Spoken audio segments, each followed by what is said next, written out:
ou humana tem um banco de dados maior que o conjunto de 30 volumes da Enciclopédia Britânica. Toda forma de vida, vegetal, animal e humana, constitui-se de células. Cada célula é uma cidade em miniatura desempenhando as complexas funções exigidas para a existência da vida. A membrana celular é autorregenerativa e consiste de proteínas especiais que supervisionam o que se encontra no exterior da célula, assim como selecionam as moléculas cuja entrada é permitida. Essas proteínas agem como estações de bombeamento, controlando a importação de nutrientes e a exportação de material consumido. O interior da célula é de tremenda complexidade. Por exemplo, o retículo endoplásmico é uma rede de transportes com fábricas de produção de proteínas chamadas ribossomos. Os ribossomos produzem muitos tipos de proteínas específicas, enquanto que o retículo endoplásmico os canaliza para locações precisas. Os corpúsculos de Golgi transportam as proteínas para a membrana exterior, enquanto os lisossomos agem como órgãos digestivos que partem e reciclam as moléculas maiores em partículas que a célula pode utilizar.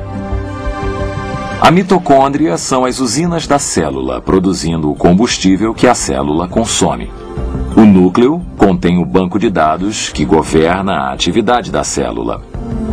No interior do núcleo, encontramos os cromossomos, que contêm a molécula do DNA, que funciona como uma biblioteca com todas as informações codificadas necessárias à vida. Bilhões de instruções estão codificadas nesta molécula detectora e corretora de erro e autorreplicante. Somente se essas estruturas forem criadas simultaneamente, uma célula pode funcionar. Por exemplo, para produzir o DNA, uma célula requer mais de 75 tipos de proteínas diferentes. Porém, essas proteínas se produzem exclusivamente para o DNA. A única solução para esse dilema é a criação. As chances de encontrar a proteína que faz o DNA no papel do dado molecular é como as chances de conseguir somar 13 com um par de dados. O potencial não existe e a probabilidade é exatamente 0. A evolução ensina que as bactérias são uma das primeiras formas de vida a evoluir de substâncias químicas. Muitas bactérias se impelem através de um tipo de motor em miniatura chamado flagelo. Esses motores extremamente eficientes e reversíveis têm uma rotação de até 100.000 revoluções por minuto. O motor bactério é semelhante a um motor elétrico. Ele tem um filamento que age como hélice, uma junta universal, um estator, um rotor e um eixo de engrenagem com buchas. Cada parte do motor deve funcionar ou as bactérias morrerão. Uma vez que as bactérias podem dar partida, parar e mudar de direção e de velocidade, devem ter sensores sofisticados, marchas e mecanismos de controle. Tudo isso é extremamente miniaturizado. 8 milhões desses motores caberiam na área de corte transversal de um fio de cabelo humano. Embora as bactérias sejam pequenas, não são simples. Eu acredito que o elo mais frágil da teoria da evolução é a ideia da origem da vida a partir de substâncias químicas não vivas. É provavelmente mais fácil partir de uma célula para uma pessoa do que a partir de uma substância química para a vida, e a diferença é incrivelmente grande. Eu estou convencido de que a vida é tão complicada, tão complexa, tão intrincadamente construída que, onde quer que exista vida, Deus a criou, não poderia ter surgido por processo natural. A vida vem do Criador.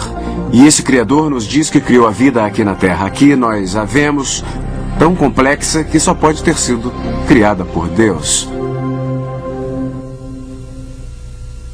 Creio que o homem evolui até onde estamos hoje a partir de organismos de célula única com base na teoria de Darwin e da seleção natural. Não creio que tenha havido qualquer tipo de intervenção divina. Creio que a evolução é uma teoria comprovada. Não creio em uma ordem superior. Justamente devido ao fato de jamais ter visto uma prova ou uma evidência concreta de sua existência, até que alguém me mostre. Ali está. Eu vou continuar avesso a religiões organizadas e continuar com a teoria de uma evolução química. Nenhuma vida é simples, e toda vida demonstra o trabalho de um criador. Os cientistas sabem disso, porém muitos acreditam em evolução química, em vez de atribuí-la ao Deus Criador da Bíblia. Em seguida examinaremos a visão evolucionária de uma vida simples que evolui para uma vida complexa.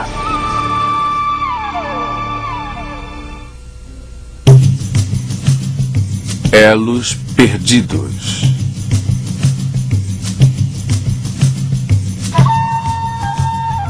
Supondo que a vida apareceu miraculosamente na Terra, é possível que uma única célula viva tenha evoluído e se transformado em todas as plantas e animais complexos que vemos hoje? A ideia de Darwin era que todas as coisas vivas sobre a Terra, eventualmente poderiam ter um mesmo ancestral. Os darwinistas acreditam que toda a vida e todas as espécies da Terra evoluíram pelo processo de mutação genética espontânea, que vem a ser uma mudança espontânea no DNA, o programa de todas as coisas vivas combinado à seleção natural ou à sobrevivência do mais apto. O mais extraordinário é que, embora a teoria tenha sido muito bem aceita universalmente por mais de um século, não há nenhuma evidência direta para sustentá-la. Darwin fez muito alarde pelo fato de existir vários tamanhos de tentilhões, aves pequenas, grandes, médias. Ele fez muito alarde pelo fato de haver tentilhões de bicos grandes, bicos largos, bicos longos e bicos finos. E Darwin supôs que esses bicos eram prova da evolução.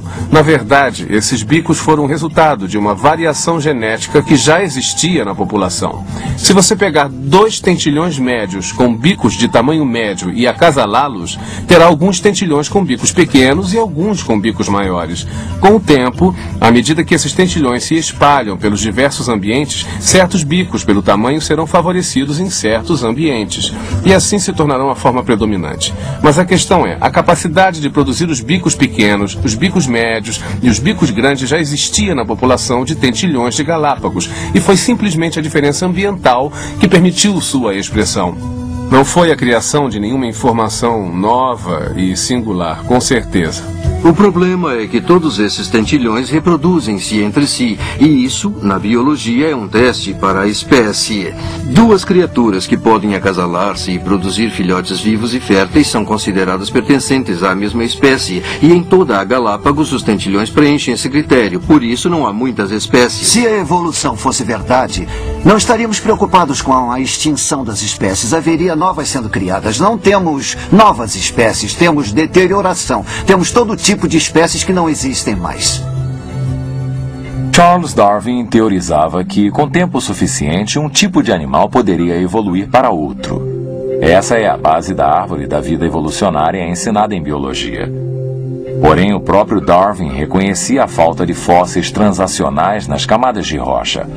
Darwin escreveu: ligações intermediárias? A geologia certamente não revela qualquer corrente orgânica tão minuciosamente formada, e isso talvez seja a mais óbvia e séria objeção que pode ser feita à teoria. O principal problema do darwinismo é encontrar provas físicas. Onde você procuraria essas provas? Obviamente nas rochas, nos registros rochosos, nos registros fósseis. Os fósseis têm sido colecionados há centenas de anos, há séculos. Existem bilhões de fósseis em todas as universidades e todos os museus do mundo. Mas não há espécies intermediárias. Você olha para uma camada e encontra um tipo de fóssil, olha para a camada acima de você e acha um tipo